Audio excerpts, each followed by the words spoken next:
Hey YouTube, it's Will from Will Development, and today I'm going to be doing a review on Fat Gripz.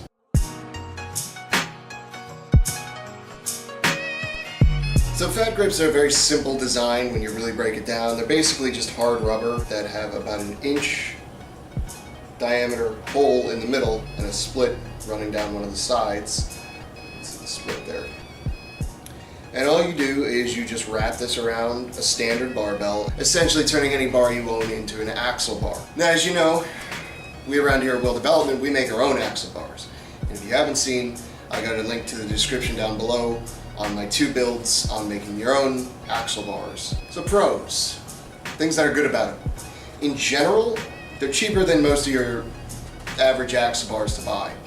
You know, if you go to certain websites and buy actual axle bars, versus making your own, for instance, link in description, it's going to be cheaper than $100-something. I believe they run somewhere around $40. I don't remember, I've had them for over a year. I totally forgotten what I paid for them.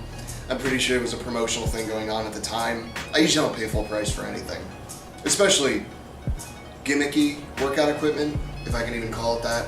Which this isn't really a gimmick. I mean, it does what it needs to do. It turns any regular bar you have into an axle bar. Cons. They smell kind of funny. You might toss these in a gym bag. I like the way car tires smell because I grew up around a mechanic shop all the time, so I kind of grew to love those sorts of smells, you know, gasoline, oil, tires. I don't like the way this kind of rubber smells. I don't know what kind of rubber they use, some sort of high density polymer for sure, but I don't like the way it smells. I left them outside in the sun so they would, you know, it would basically cook out their fragrance. But when you first take them out of the package, they smell pretty dank, man. It's like rough. So you toss in your gym bag, you may want to put them in Ziplocs or something just so your gym clothes don't smell weird too, which is important if you go to a gym with other people. You smell bad, it's a dick move, bro. Or ladies, it's a dick move. It doesn't fit every single handle. My adjustable dumbbells, Bowflex adjustable ones, and these just do not fit those handles at all. They just don't fit them because the handles on the Bowflex ones they're not perfectly cylindrical. They're kind of square and then rounded. I don't know what geometric shape that is. It's also really hard to do supersets with them. Although they do snap on and snap off pretty easily, if you need to jump from one bar to another bar really quick, you're kind of going to lose your steam a lot. It's not as simple as just jumping from one bar to another if you had, say, just 2 standard axle bars. There's also the fact that they tend to slip off if they're not put on correctly. For instance, if you're using them to do curls and you put them on with the opening right here facing down, and then you put your hand on that while you're curling, the bar can actually slip out. And I had this happen when I was actually doing pull-ups because I decided, hey, why not do some grip training with my pull-ups too, you know, kind of pulling up onto an axle bar, even harder on the grip.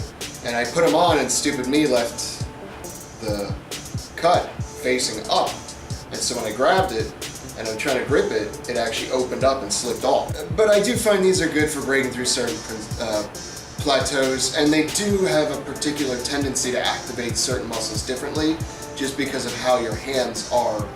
But again, the same could be said of axle bars. Another con, say you want to do like strongman training, it's going to work for things like deadlifts, no problem, but things like a continental clean probably won't work so well because when you do a continental clean, usually you're bringing it up and you have it here, and then you lift it and you've got it here, and your hands usually move a little bit when you're in the transfer state, right here to here. If you have, say, a 2-inch grip here and a 1-inch grip over here, it's going to make the bar very uneven and very hard to transfer it upright like this. Plus, it's going to be hard to slide your hand to specifically where the grip, the fat grip is. Trying to make it spin, it's just not going to happen on a normal bar. It's just not going to work out. It's not exactly your one-stop solution to having an axle bar in your repertoire, but it's definitely a good option for somebody who can't, say, afford one, can't produce their own, or just wants a different challenge in certain exercises. Overall, I'd say I recommend it. I wouldn't say paying full price for them, and there are other off-brand versions of these that do the same thing. I can't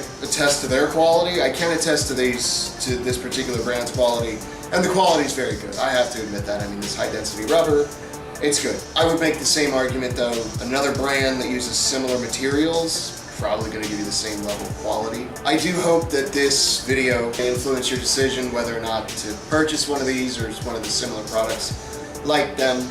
Again, these are all just my experiences. I've not been paid by anybody to talk about this at all. If you have any questions, leave them down below. I'm more than willing to explain anything that I've said here in this video in deeper detail. Like, comment, subscribe, all that good stuff. If you don't, then what's your excuse?